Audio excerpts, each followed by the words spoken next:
When Grace Hartwell walked onto that stage in her red dress, 300 people held their breath. Her husband stood frozen, his mistress's hand still in his, that engagement ring glinting under the lights. But Grace wasn't there to cry or beg. She was there with a century-old family seal worth 20% of the company and evidence of $2 million in theft. What happened next? A public takedown so perfect. It ended a CEO's career in under 10 minutes. But before we get to that explosive moment, you need to know how a devoted wife became the woman who destroyed her husband's empire. Hit that like button, drop a comment with your thoughts, and subscribe because this story has more twists than you expect. Let's begin. The ballroom fell silent as Grace Hartwell stepped onto the stage. Her crimson dress a deliberate declaration against the sea of corporate black. Under the glittering lights of the Hartwell Biotech Centennial Gala, 300 guests held their breath. This was the woman they'd whispered about all evening, the scorned wife who couldn't let go. At the podium, Derek Hartwell stood frozen, his hand still wrapped around Madison Cole's wrist. His 28-year-old chief operating officer wore a smile that hadn't quite faded. Her left hand extended to show off the engagement ring that had sparked gasps just moments before. The same ring Derek had presented while technically still married to the woman now walking toward them with unwavering purpose. Grace reached into her vintage clutch and withdrew a velvet box. The antique craftsmanship caught the light as she opened it, revealing an ornate brass seal nested in faded silk. "This isn't just a family heirloom," Grace said, her voice carrying across the stunned silence. "It's certificate number 7, issued in 1924, 20% voting shares in Hartwell Biotech, designated for the guardian of family integrity." Derek's face drained of color. Madison's smile finally cracked. "And I'm calling an emergency vote." Grace turned to face the board members scattered throughout the audience. "To remove Derek Hartwell as Chief Executive Officer for embezzlement and gross breach of fiduciary duty." But we're getting ahead of ourselves. This moment, this perfect unraveling, began 48 hours earlier with a much quieter devastation. Grace had always believed in signs, though she'd spent the past 6 months ignoring them. The new cologne that smelled nothing like the woodsy scent Derek had worn for 16 years. The gym membership he never used but paid for religiously. The phone that lived face down on every surface, as if eye contact with the screen might reveal its secrets. On a Tuesday afternoon, while sorting laundry in the home they'd built together, Grace found the hotel receipt, not tucked away or hidden, just carelessly left in his jacket pocket like trash he'd forgotten to discard. The Riverside Inn, their anniversary weekend. Except Derek had told her he was in Boston for investor meetings. Her hands shook as she photographed the receipt, then carefully replaced it. 16 years of marriage had taught her that confrontation without strategy was just noise. That evening, she waited until their 14-year-old daughter Chloe and 10-year-old son Ryan were asleep before approaching Derek in his home office. "How was Boston?" she asked casually, leaning against the doorframe. Derek didn't look up from his laptop. "Productive, boring, the usual." "Which hotel did you stay at?" Now he looked up, his expression shifting through confusion to careful neutrality. "The Marriott by the Convention Center." Why? Grace held up her phone, showing the Riverside Inn receipt. "Because you charged $700 to a hotel 40 minutes from our house." For a moment, she thought she saw panic flicker across his face. Then his features hardened into something that made her stomach drop. Not guilt, annoyance for him. "You're going through my pockets now." Derek stood, crossing his arms. "Grace, this is exactly what I'm talking about. You've been different since you went back to work. Paranoid, obsessive. I found a receipt. I'm asking a question. And I'm telling you this behavior isn't normal." His voice softened, taking on the therapeutic tone he used with difficult board members. "Look, I know it's been an adjustment. Having the kids older, not being needed as much, but checking up on me, accusing me of things. This isn't healthy. Maybe you should talk to someone. Dr. Phillips is excellent. I can get you an appointment." Grace felt the ground shift beneath her feet. Was she paranoid? She had been feeling disconnected lately, untethered since Ryan started middle school, and suddenly her days stretched empty where they'd once been consumed with soccer practices and parent-teacher conferences. The part-time consulting work she'd returned to felt hollow after a decade away from serious research. "I'm not crazy," she whispered, but it sounded like a question. Derek crossed the room and pulled her into a hug that felt more like containment than comfort. Of course you're not. You're just struggling. We'll get through this together. That night, Grace lay awake beside her sleeping husband, wondering if she was losing her mind. For 2 weeks, Derek became the husband she remembered from their early years. He came home for dinner, brought flowers without occasion, talked about renewing their vows for their 20th anniversary, making it a big celebration with the kids. Grace let herself believe. Maybe she had been there, or had been paranoid. Maybe the stress of redefining herself after years of full-time motherhood had created shadows where there was only light. On a Sunday afternoon, while Grace was grocery shopping, Chloe opened the iPad they all shared for family calendar management. The messages that appeared weren't meant for her eyes. Derek to M, can't wait to see you at our place tonight. Wear the blue dress. M to Derek, your daughter just called me about the gala. She sounds like her mother. All suspicious questions. We need to be more careful. Derek to M, Grace is too busy doubting herself to figure anything out. She's not a threat. Chloe was crying when Grace came home, the iPad clutched in her hands like evidence at a crime scene. Together, they sat on Chloe's bed, reading months of messages that painted a picture Grace could no longer deny.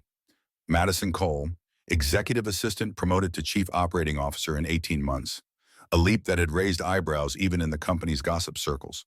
The text revealed business dinners that were actually weekend getaways, late nights at the office that were evenings at an apartment Grace had never known existed. But it was Derek's words about her that cut deepest. Grace gave up. She stopped being interesting the day she decided being mom was enough. Grace made Chloe promise not to confront her father. Then she called Diane Cooper, her best friend from law school who'd become one of the city's top divorce attorneys. They met at a quiet cafe the next morning.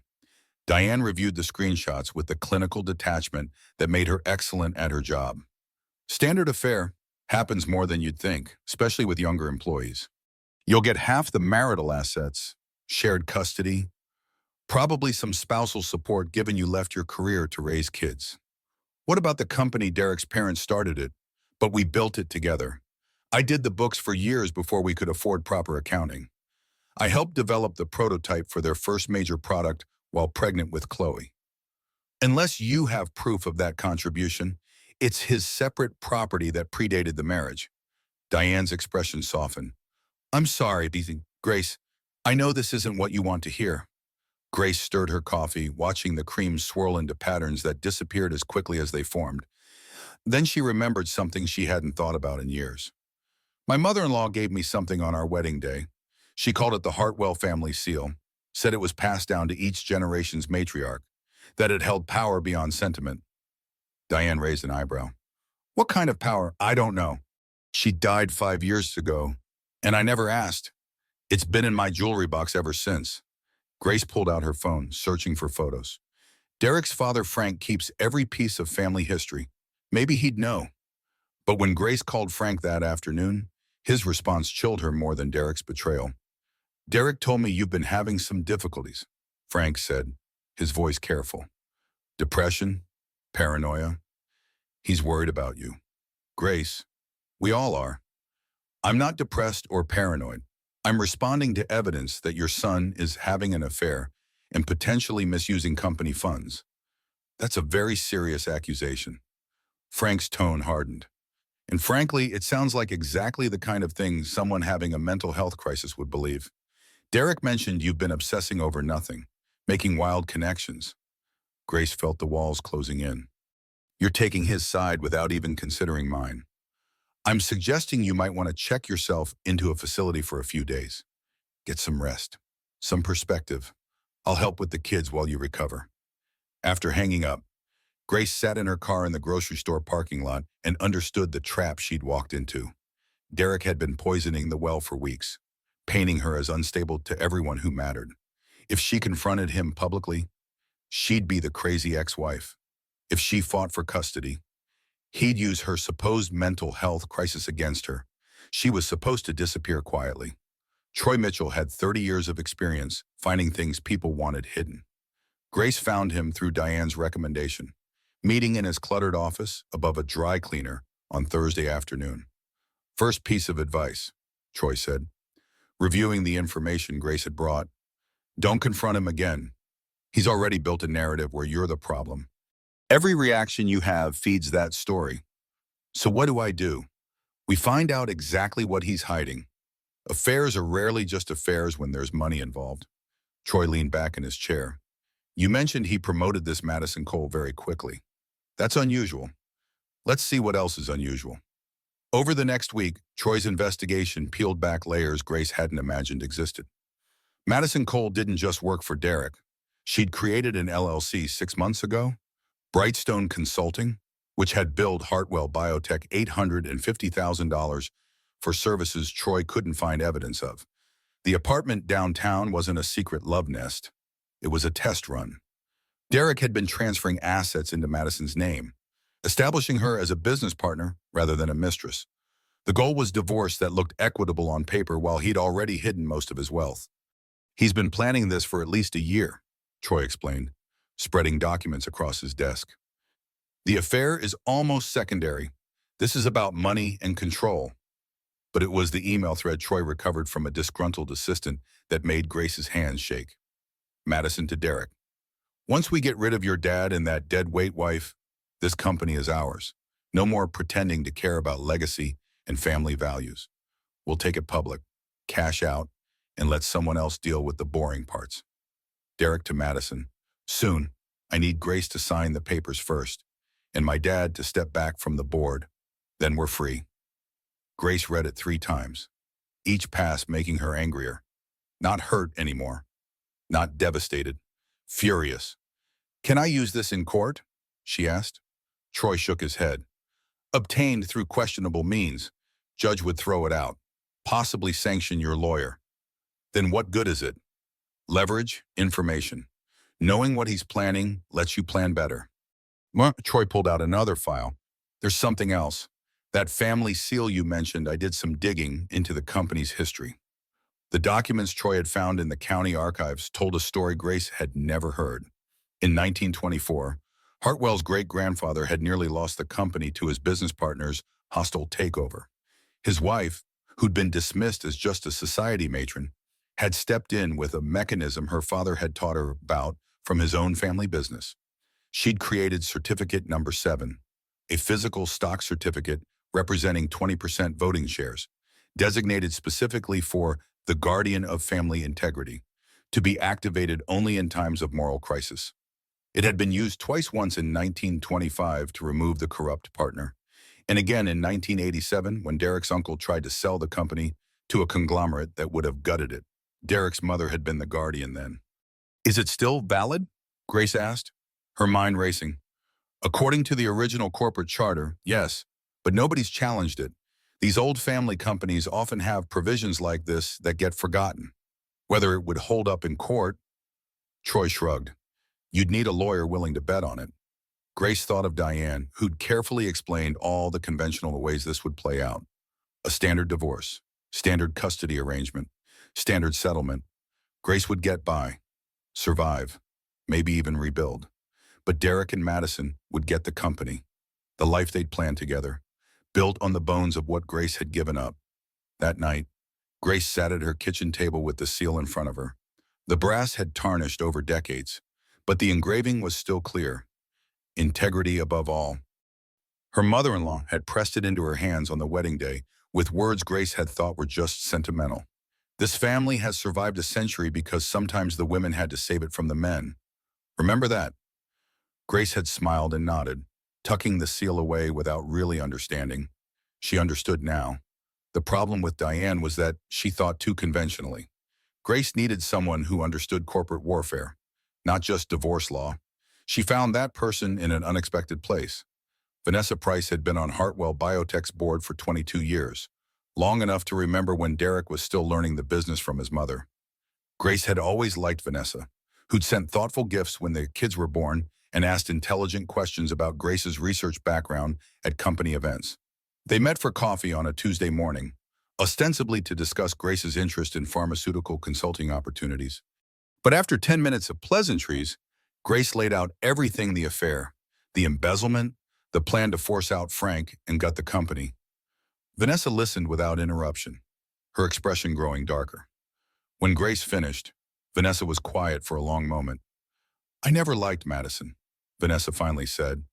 Too ambitious, too quickly. But Derek vouched for her, and I thought maybe I was being old-fashioned, resistant to new blood. She shook her head. I should have trusted my instincts. I have proof of the financial transfers, but it was obtained in ways that might not be admissible in court. Grace said carefully, I'm not asking you to break any laws. I'm just asking if there's a legitimate way to force an audit, to question Derek's management. There is. Vanessa pulled out her phone, scrolling through messages. 3 other board members have expressed concerns about Madison's rapid promotion and influence. If I formally request an independent audit, I need 3 votes. I have them. Derek will fight it. Let him. The audit is legal and proper governance, and if he fights too hard, it just looks suspicious. Vanessa leaned forward. But Grace, an audit takes time. What are you planning for next week? The gala. Hartwell Biotech's centennial celebration, where Derek would be giving the keynote speech about innovation and future vision, where everyone who mattered in their industry would be watching. Grace pulled out the velvet box and opened it, showing Vanessa the seal. I remember when your mother-in-law carried this, Vanessa said, a smile touching her lips. She used it once, in '87. Derek's uncle was going to sell to a pharmaceutical conglomerate that would have closed the local facility. Laid off 300 people, she walked into the board meeting, placed this seal on the table, and called a vote. We removed him that day. Will it work again? If we do it right. Vanessa's expression turned calculating. Derek thinks you're broken, that you'll either disappear quietly or make an emotional scene he can use against you. We need to give him what he expects. Right up until we don't. Vanessa set down her coffee cup, her eyes sharp with strategic thinking. Here's what he's not expecting: you staying calm, you being prepared, you having allies he doesn't know about. I barely have any allies left, Grace said, feeling the weight of her isolation again. You have more than you think. Your mother-in-law earned loyalty from people Derek's forgotten about. Board members who remember what this company used to stand for before he turned it into his personal kingdom. Vanessa tapped her fingers on the table. The key is timing. We move too early. He has time to spin the narrative. Too late. And we lose the audience impact we need. Grace felt something shift inside her, a gear catching after months of spinning uselessly.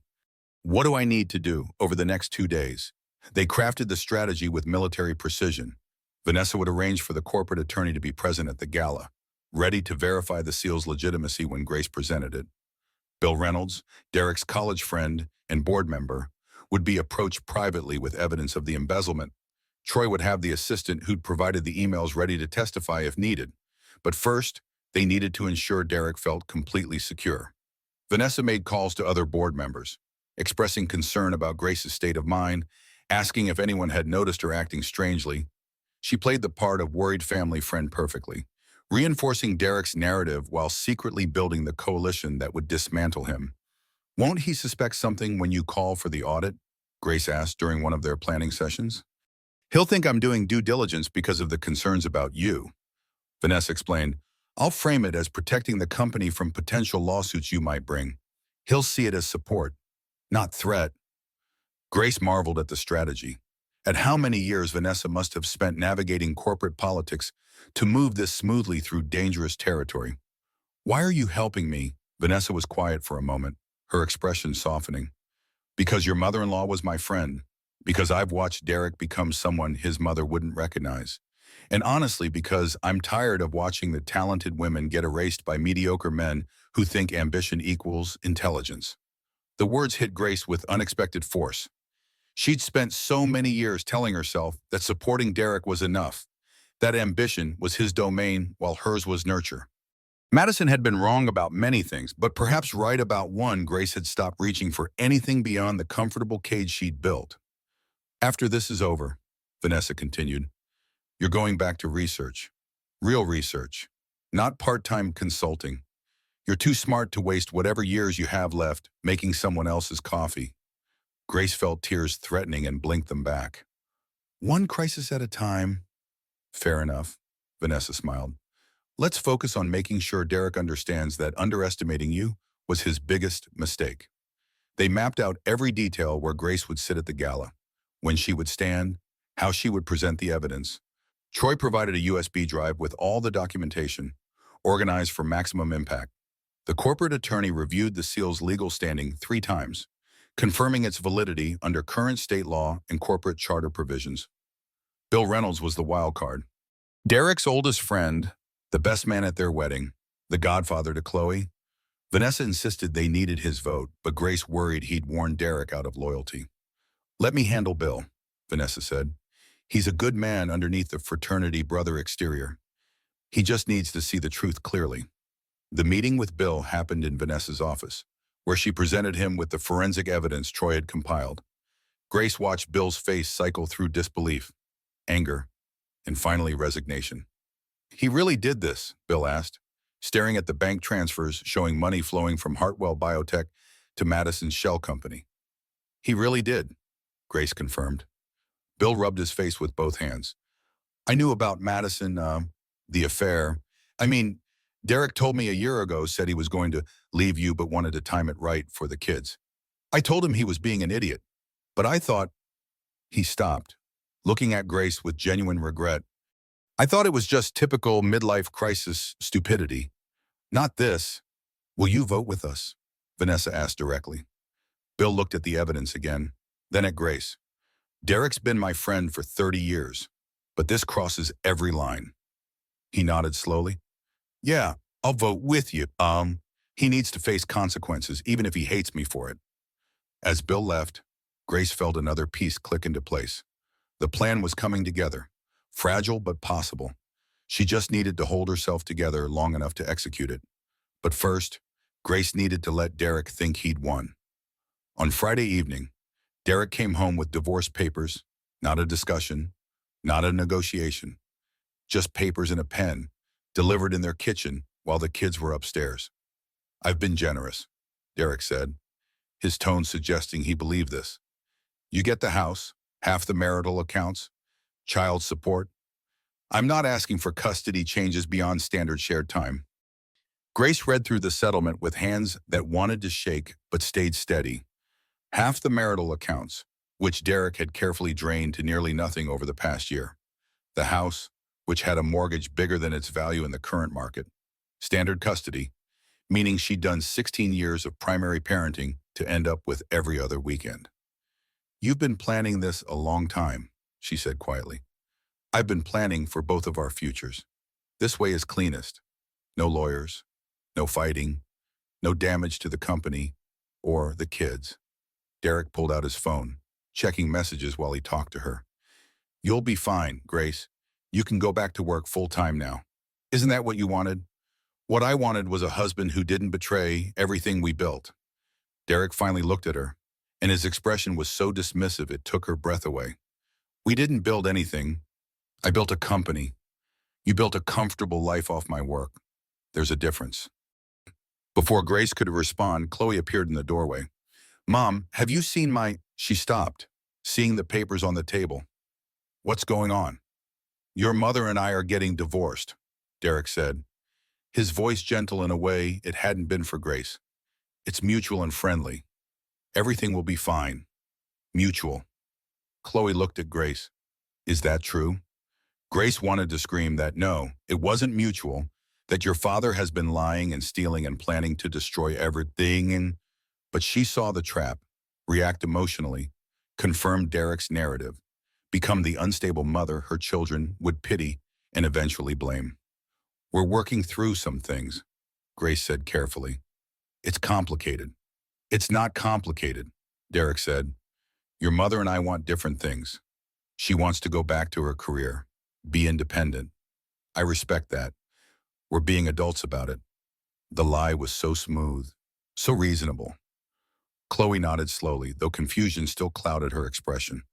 Derek kissed the top of her head and went back upstairs, leaving Grace with unsigned papers and a daughter who didn't quite believe either of them. That night, after everyone was asleep, Grace's phone rang, an unknown number. She almost didn't answer. "Grace Hartwell?" A woman's voice, young and smug. "This is Madison Cole. I think we should talk." "We have nothing to discuss." "Actually, we do. You're making things difficult for Derek, and that affects me. See, I'm not just his girlfriend. I'm his business partner, his future, and you're the past trying to hold on. Madison's voice lost its professional veneer. Derek told me about the papers. Sign them. Walk away. Because if you don't, I'll make sure your kids know exactly what kind of mother you are. Excuse me? The stalking, the paranoia, the accusations. Chloe already thinks you're acting weird. How long until both kids realize you're the problem? Madison laughed. Derek's been documenting everything. Your late night drives past the office, the private investigator you hired, the threats, all signs of instability. Sign the papers, or we'll make sure the custody arrangement changes. Grace hung up, her heart pounding. She checked her phone's location history. The late-night drives were grocery runs and pickups from Ryan's friend's house. The PI was legitimate investigation, but spun correctly, presented by good lawyers. It could look exactly like Madison described. She pulled up her contacts, found Diane's number, but when she called, Diane's assistant answered with apologies. Ms. Cooper has had to remove herself from your case. Conflict of interest with another client. The other client was Hartwell Biotech. Derek's company was Diane's firm's largest account. They'd forced her off Grace's case to leave Grace without representation. Grace sat on her bedroom floor, papers scattered around her, and felt the weight of complete isolation. No lawyer. No family support. Frank still believed Derek's story. Her own daughter looking at her with suspicion. The divorce papers offering just enough to survive, but not enough to rebuild. She picked up the velvet box containing the seal. Such a small thing to bet everything on. A forgotten provision in a century-old charter. The word of board members who might change their minds. The hope that she could stand up publicly without breaking down. Grace poured a glass of wine and pulled up Derek's number. Her thumb hovered over the call button. She could end this right now. Sign the papers. Take the settlement. Let Derek and Madison have their victory. Disappear into a smaller life and at least keep her children's love. The wine tasted like ash. Grace set down the phone without calling. Sunday morning. Grace stood in front of her closet considering armor. The gala was in 6 hours. Derek expected her to either not show up or arrive broken, ready to make an emotional scene he could use to paint her as unstable. She chose red, a dress she'd bought 3 years ago for their anniversary that Derek had said was too bold, too attention-seeking. She'd never worn it. The knock on her door came at noon. Vanessa Price, carrying a leather briefcase and an expression of grim determination. I have the audit results, Vanessa said, settling at Grace's kitchen table. Preliminary, but enough. $850,000 in questionable transfers, another $200,000 in personal expenses run through company accounts. Derek's been using Hartwell Biotech like a personal bank while preaching fiscal responsibility. Grace reviewed the documents. Each page another nail in Derek's carefully constructed facade. Bill Reynolds called me this morning, Vanessa continued. He wanted you to know he's with us. He said Derek was his friend, but this crosses every line. She pulled out another folder. And I have confirmation from the corporate attorney. The seal is valid. It's been filed with the state continuously since 1924. All we need is your activation of it and a majority vote. Derek will claim I'm doing this out of spite. Let him. The numbers don't lie, and neither does the company charter. Vanessa's expression softened. Grace, I've known you for 16 years. I watched you give up a promising research career to support Derek's dream. I watched you raise those kids while he worked 80-hour weeks building the company. You never complained, never asked for recognition. I loved him. I believed in us. I know. But that man downstairs who filed false financial reports and had his mistress threaten you, that's not the man you married. That's who he chose to become. Vanessa stood. Tonight, you show him who you chose to become. The gala began at 7. Grace arrived at 7:45, deliberately late, walking in alone. The Riverside Hotel ballroom was packed. 300 guests in evening wear, networking and celebrating a century of Hartwell family enterprise. Every conversation stopped as Grace passed. Whispers followed her like a wake. There's the wife, poor thing. I heard she's having a breakdown. Derek said she's been unstable. Grace kept her head high and her expression neutral. Let them whisper. In an hour, they'd be talking about something else entirely. Derek stood on stage with Madison at his side, both of them looking like the power couple of pharmaceutical innovation. Madison wore emerald green, her engagement ring catching the light like a weapon. When she saw Grace, her smile sharpened into something predatory. Grace found a seat near the back. Vanessa was 3 rows up with Bill Reynolds beside her. Other board members scattered throughout the room, some meeting Grace's eyes with sympathy, others with judgment. The keynote speech began with Derek at his charismatic best, talking about innovation and progress, about how Hartwell Biotech had survived a century by adapting, by embracing change, by refusing to be held back by tradition. Some people live in the past, Derek said, his eyes finding Maurice in the audience. They cling to what was instead of embracing what could be. This company has always been about the future, about people brave enough to leave comfort behind and reach for something greater. Madison stepped forward, her hand on Derek's arm possessively. Scattered applause, uncertain. People knew he was still married. This display was either bold or tasteless, depending on your perspective. I want to share some exciting news, Madison said, her voice bright with manufactured joy. Derek asked me to marry him last night, and I said yes. She held up her left hand, showing off the diamond that probably cost more than the education fund Derek had promised for their children. The audience gasped, a collective intake of breath that held shock and discomfort in equal measure. Grace didn't move, didn't react, just sat watching. Her expression calm.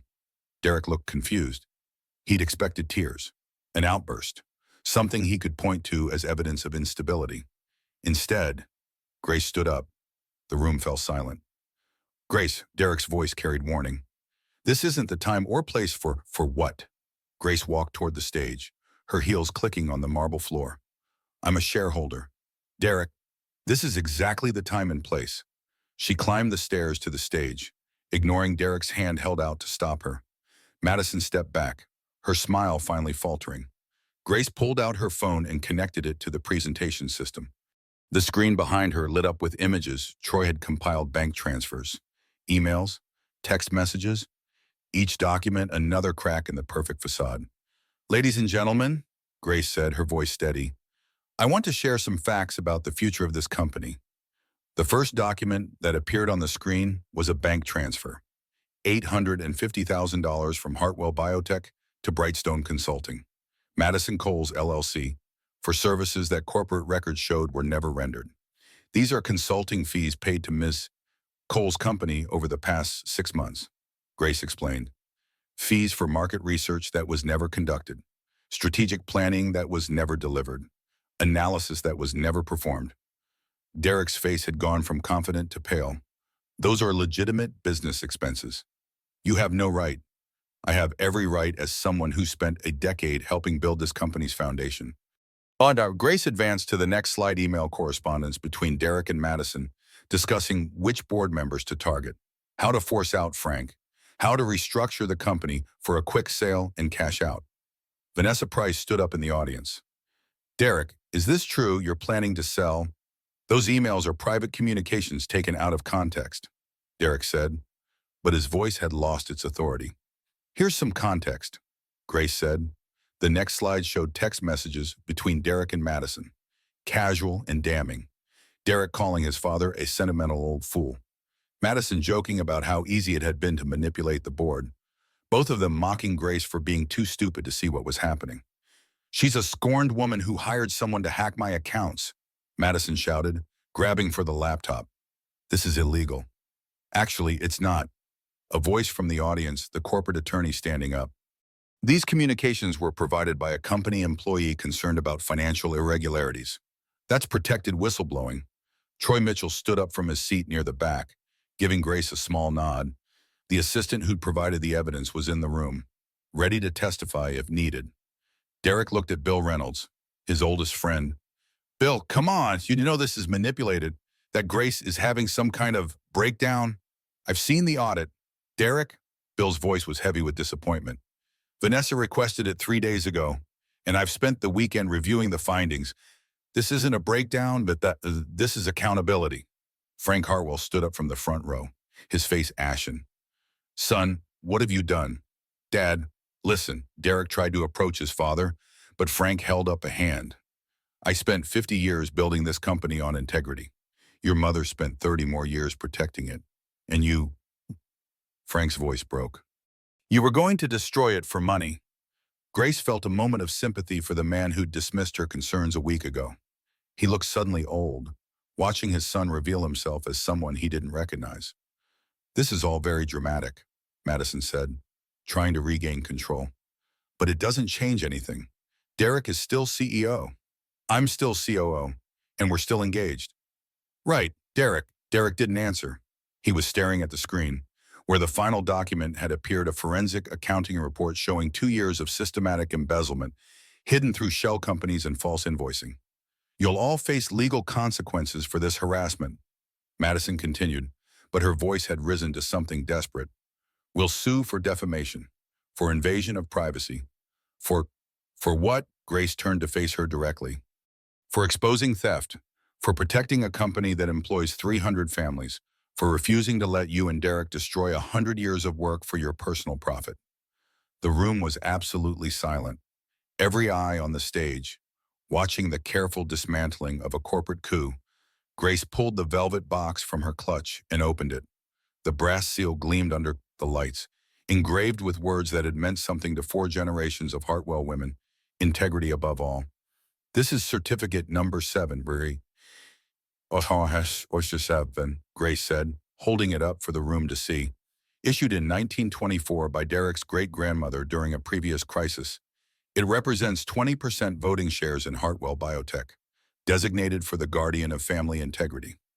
Derek laughed, the sound harsh and panicked. That's a sentimental trinket. It has no legal power. The corporate attorney stepped forward. Actually, Mr. Hartwell, I've verified it with the state filings. It's valid under the original corporate charter and has been maintained in continuous registration. The provision has been used twice in company history, both times successfully. I don't care what some dusty piece of paper says, Derek snapped. You can't just walk in here and call an emergency vote. Vanessa Price had moved to the front of the room. Actually, we can, as a board member, I'm formally requesting an emergency vote to remove Derek Hartwell as CEO based on the evidence of embezzlement and breach of fiduciary duty presented tonight. Second, Bill Reynolds said, standing beside her. Grace addressed the room. I cast my 20% in favor of removal. 15% in favor, Vanessa said. The other board members shifted, looking at each other, the evidence on the screen toward the panic on Derek's face. Bill. Derek looked at his friend with something like betrayal. We've known each other since college. I know, man. Bill's expression was pained. But this is wrong. What you did, what you were planning, it's wrong. I vote in favor of removal. That's 51%, the attorney announced. The motion passes. For a moment, Derek just stood there, as if the words hadn't quite registered. Then reality crashed down on him like a physical force. No, he said, his voice rising. No, you can't do this. I'm the CEO. I built this company's modern success. You stole from it, Frank said, climbing the stairs to the stage. His voice was quiet but carried across the silent room. You betrayed everything your mother and I taught you, everything this company stands for. Because you were too old to see what it could become. Derek's composure shattered completely. This company was dying under your leadership. Trapped in the pod, I made it relevant again. I made it profitable. By lying and stealing. Frank shook his head. That's not profit, son. That's theft. Derek turned on Grace, his expression twisting into fury. You did this. You couldn't just let me go. Could you? You had to destroy everything. I didn't destroy anything, Grace said calmly. I protected it. From what? From success, from progress. Derek moved toward her, his hands clenched. You are bitter because you gave up and I didn't. Because I found someone better. Someone who actually has ambition. Security guards had started moving toward the stage, but Madison got there first. She grabbed Derek's arm, pulling him back. Baby, it's okay. We'll fight this. We'll get lawyers. Derek shook her off violently. This is your fault. Your stupid ideas about selling, your need to show off, announcing our engagement like some kind of victory lap. He turned on her with the same venom he'd directed at Grace. I should have just divorced her quietly. But no, you had to push, had to make it dramatic. Madison stepped back as if he'd struck her. Derek, don't. He held up a hand. Just don't. I need to think, and I can't do that with you. He gestured vaguely at her, then turned back to the board members. You're making a mistake. The company needs me. Grace has no idea how to run a pharmaceutical company. She's a researcher who quit 15 years ago. Which is why I'm not running it, Grace said. I'm proposing Frank returns as interim CEO while the board conducts a proper search. Frank looked at her with something like wonder. Grace, you built this company on real values. Grace said, you can rebuild it again. I'll serve on the board, oversee the transition, make sure the audit is completed properly. But I'm not here to take Derek's place. I'm here to make sure what you and your wife built survives. Vanessa moved to stand beside Grace. I second the motion for Frank to return as interim CEO. All in favor, Bill asked. The hands went up around the room, not just board members now, but shareholders who'd watched the entire drama unfold, a clear majority. Derek looked around at the room full of people who'd just voted against him, his face cycling through disbelief, rage, and finally something that might have been grief. 16 years, he said to Grace. 16 years I gave you. I made you comfortable. I gave you a life. You gave me a cage, Grace replied, and then you blamed me for not flying. Security finally reached the stage. Derek shook them off, descending the stairs with whatever dignity he could muster. Madison followed, her earlier confidence shattered. At the ballroom entrance, Derek pushed through the doors without looking back. Madison paused, turning to look at Grace one last time. He loved me, she said, and there was a desperate need for belief in her voice. Whatever you think, he loved me. Maybe, Grace said, but not enough to be honest with you either. After Madison left, the ballroom erupted into conversation.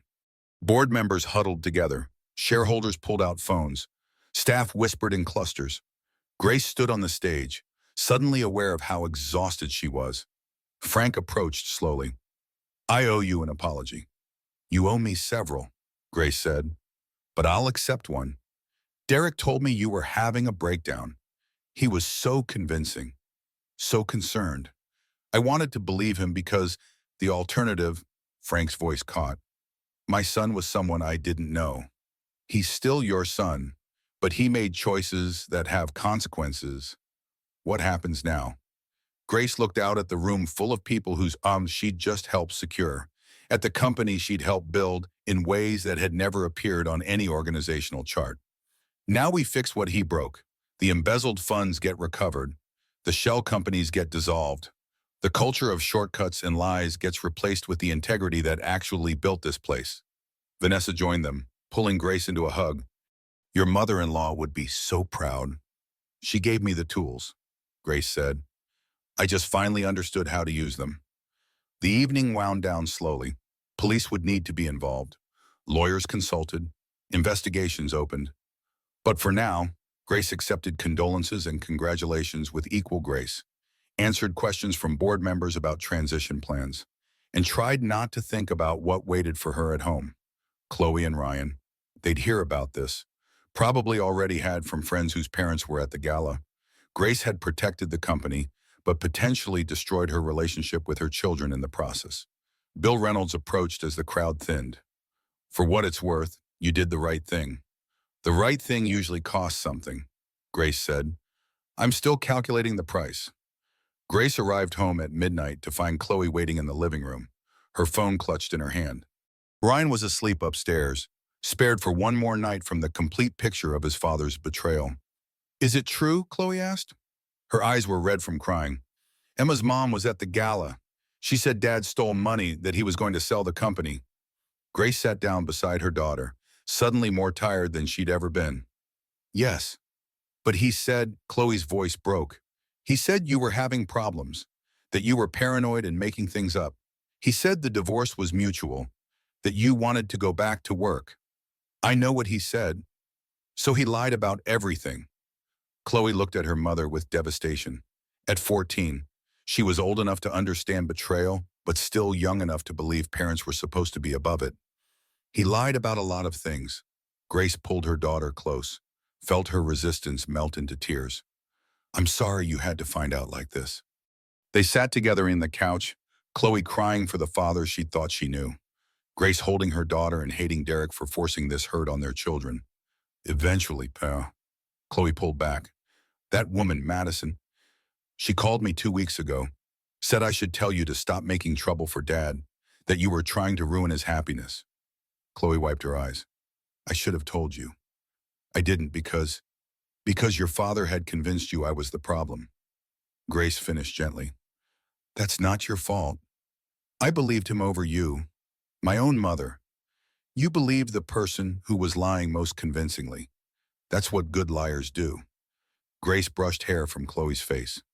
But you're here now, asking questions. That takes courage. Over the next few days, the story spread beyond the ballroom. Media coverage started cautiously, then exploded when the district attorney announced an investigation into the embezzlement.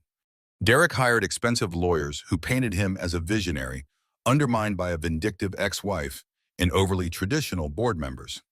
Madison disappeared from public view. Her social media scrubbed clean of any reference to Derek or the company. The engagement ring appeared on an estate jewelry website, listed at half its original value. Frank called a company-wide meeting where he acknowledged the crisis and outlined steps forward. Grace sat on the stage beside him, introduced as the new board member who'd helped expose the fraud. The applause was genuine, grateful, but Grace could see the questions in people's faces. What now? The audit revealed damage that would take years to fully unwind. Derek had been sophisticated in his theft, creating layers of legitimate-seeming transactions that hid systematic looting. Prosecutors estimated he'd taken over $2 million from the company over 3 years. Will we recover it? Grace asked the forensic accountant reviewing the findings. Some, maybe half. The rest is gone. Hidden in offshore accounts we may never access. The accountant shook her head. He was smart, criminal, but smart. Grace thought about the man she'd married, who'd been brilliant and driven and ambitious in ways she'd admired. Somewhere along the way, ambition had curdled into greed, and drive had become willingness to destroy anything in his path.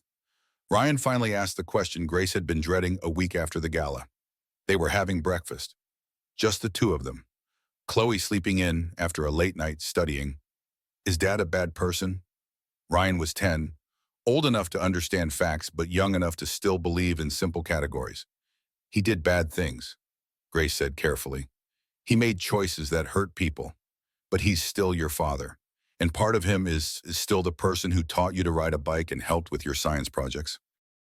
Can someone be good and bad at the same time? Grace thought about the question. About 16 years of marriage that held both genuine love and growing resentment.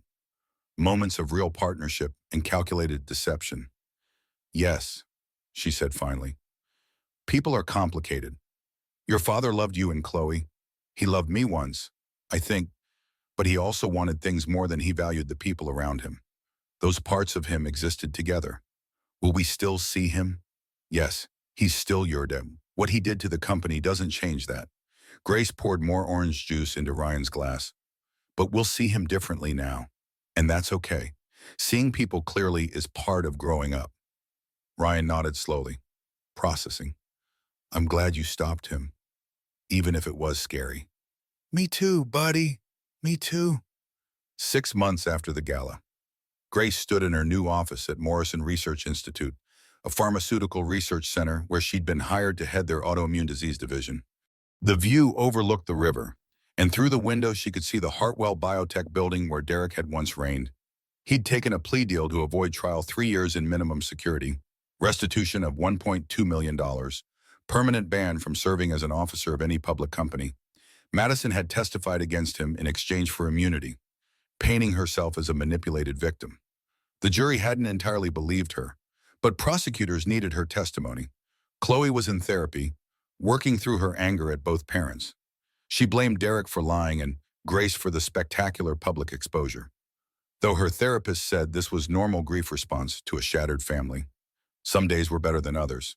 Ryan seemed to be handling it with the resilience of youth, though Grace watched him carefully for signs of hidden damage. He'd started writing stories about heroes who made mistakes, which the school counselor said was healthy processing. Grace had full custody during Derek's incarceration. After that, they'd revisit. For now, the kids were adjusting to their new normal, a smaller house. Less money, but more honesty. The Hartwell Biotech seal sat in a display case at the company's headquarters now, labeled with its history used 3 times to save the company from corruption. Frank had insisted on the display, turning the artifact into a public reminder of what the company stood for. Vanessa called every few weeks with updates. The company was recovering slowly, culture shifting back toward values over shortcuts. Frank would stay on for another 2 years, then hand leadership to someone from outside the family, breaking the cycle of assumed succession that had nearly destroyed everything. "How are you?" Vanessa asked during their latest call. "Good," Grace said and meant it. "Busy. The research is challenging in the best way." "Dating anyone?" Grace laughed. "Are you seriously asking me that? You're allowed to move forward. You know, what Derek did doesn't mean you stop living." "I know. I'm just not in a hurry." Grace looked at the photo on her desk, her with Chloe and Ryan at Ryan's science fair, all 3 smiling. "I'm rebuilding myself first. The rest can wait." After hanging up, Grace pulled out her notebook where she'd been sketching ideas for her research project. Autoimmune diseases where the body attacked itself, mistaking healthy cells for threats. The metaphor wasn't lost on her. She'd spent years attacking her own instincts, telling herself she was paranoid when she was actually seeing clearly. Her phone buzzed with a text from an unknown number. Grace almost deleted it without reading, then saw the preview. "I know I don't have the right." It was Derek. His lawyers had advised against contact, but apparently he'd decided to risk it. "I know I don't have the right to ask anything from you, but I need you to know I'm sorry. Not for getting caught, but for what I became. You deserved better. The kids deserved better. I look back at the man I was when we met, and I don't recognize the person I turned into." Grace stared at the message for a long time. Part of her wanted to respond, to tell him his apology came years too late. That sorry didn't undo the damage. But another part, the part that remembered loving him, understood that he was probably telling the truth. She didn't respond, just deleted the message and turned back to her research. Later that evening, Grace had dinner with Diane, her friend who'd been forced off her case but had remained a constant support through everything. "Bill Reynolds called me," Diane said over wine. "He wants to take you to dinner." Bill, Derek's friend Bill, ex-friend, I think. He said he wants to apologize for not seeing what Derek was doing sooner, and maybe also to ask you out, though he was cagey about that part. Once Grace considered it, Bill was kind, intelligent, had voted with her when it mattered. But the idea of dating someone connected to Derek's world felt complicated. "Tell him thank you, but I'm not ready." For dating, or for Bill specifically? "Both, neither, I don't know." Grace laughed. "I spent 16 years as Derek's wife, then 6 months proving I was more than that. I'd like a little time to just be Grace, without any labels attached." "Fair enough." Diane raised her glass. "To becoming who you were meant to be." They clinked glasses, and Grace felt something settle inside her. Not happiness exactly. Not yet, but something like peace. The following week, Grace was invited to speak at a Women in Science conference. The organizer asked her to talk about her research, but also about her experience at Hartwell Biotech. Grace considered declining. She wasn't ready to be the woman defined by her dramatic divorce. But then she thought about the seal, passed down through generations of Hartwell women who'd done hard things when necessary. About her mother-in-law's final words, "Protect this family." Grace had protected it. But more than that, she'd protected herself. She'd stopped being the woman who apologized for her own instincts, who made herself smaller to fit someone else's vision of who she should be. At the conference, Grace told her story plainly, not as revenge drama, but as evolution. "I gave up my career to support my husband's dream," she said to the room of young researchers. "That was my choice, and I don't regret it entirely. I loved raising my children, but I let myself forget I had value beyond being supportive. When that support was no longer wanted, I almost believed I had nothing left." She paused, looking out at faces reflecting various stages of the same struggle. "The seal my mother-in-law gave me wasn't just about corporate voting rights. It was about remembering that we have power even when others tell us we don't. That being underestimated can be a gift, because it means people stop watching carefully. After the speech, a young researcher approached. My husband wants me to give up my postdoc to move for his job. Everyone says I should be supportive. But, but you don't want to, Mo. Grace finished. Then don't. Support doesn't mean sacrifice. Partnership means figuring out how both people grow. The young woman nodded slowly. I'm afraid if I say no, he'll resent me. Maybe. But if you say yes and give up something that matters, you'll resent him. And yourself. Grace smiled. I'm not saying don't compromise. Marriage requires compromise. I'm saying make sure the compromise doesn't cost you who you are. Driving home, Grace thought about the woman she'd been at 22, fresh out of graduate school with a research position that could have led anywhere. She'd chosen Derek, chosen family, chosen a path she'd never fully regretted but had paid for in ways she hadn't understood at the time. That woman was gone now. In her place was someone harder, sadder, but more completely herself. Grace pulled into her driveway and sat in the car for a moment, looking at the house she'd kept in the divorce. It was smaller than their family home. Older, needed work. But it was hers, paid for with money she'd earned back in her research career, held in an account Derek had never known about because her father had insisted she keep something separate. Just in case, her father had said, and Grace had rolled her eyes at his old-fashioned paranoia. Now she sent him a silent thank you. Inside, Chloe was studying at the kitchen table while Ryan played video games in the living room. Normal evening sounds. Her children, safe and fed, and adjusting to their new reality. Mom. Chloe looked up from her textbook. Emma's mom asked if we want to come to their lake house next weekend. Can we go? Sure, them. That sounds nice. Chloe smiled, then returned to her work. Such a small moment, but Grace felt the weight of it. Her daughter asking permission, trusting the answer, comfortable in their smaller life. They'd survived the explosion, and they were rebuilding. That night, after the kids were asleep, Grace opened her laptop and looked at the research proposal she'd been developing. A new approach to autoimmune disease treatment, combining traditional pharmaceutical intervention with immunotherapy. It was ambitious, probably would take years, might not work at all. She began typing, losing herself in the familiar rhythm of hypothesis and methodology, of problems that had solutions if you were patient enough to find them.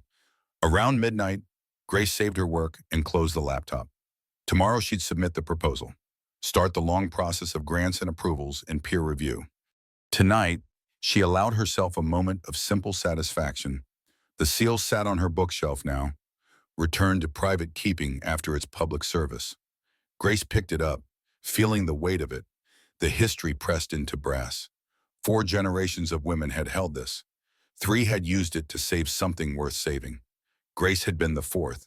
But more than that, she'd used it to save herself. She set the seal back down and went to bed. Tomorrow would bring new challenges, new choices, new versions of herself waiting to emerge. But tonight, Grace Hartwell slept peacefully, knowing that whatever came next, she had the strength to face it, not because of what she'd taken from Derek, but because of what she'd reclaimed from herself. The woman in the red dress who'd walked onto that stage hadn't been born in that moment. She'd been buried for years under layers of compromise and self-doubt, waiting for permission to exist. Grace had finally given herself that permission. And that, more than any legal victory or financial settlement, was the real revolution.